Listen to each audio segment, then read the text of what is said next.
মধ্যে যদি আজরাইল এসে হাজির হয়ে যায়, আমি আমার মার থেকে বিদায় নিতে পারবো না। সকালবেলা মা ডেকে দেখবে আমার বডিটা লাশ কাঠের মতো শক্ত, বরফের মতো ঠান্ডা।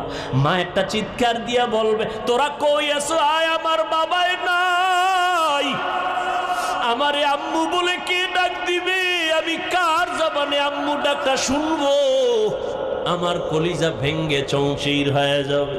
ও আল্লাহর বান্দারা, আজকে তোমার পায়ে ধরে ধরে এত কেন বুঝাই রে বাবা? আমার কবরে আমি যাব, তোমার কবরে তুমি যাবা। আমার কবরের জবাব আমি দিব, তোমার কবরের জবাব তুমি দিবা। এরপরও কেন এত কষ্ট করে পায়ে ধরে ধরে বিনয়ের সাথে বুঝাই রে বাবা? একটাই মাত্র কারণ, কোন জ্ঞানী বাবা মা চায় না তার সন্তান বিপদে পড়ে যাক। কোন একটা বাচ্চা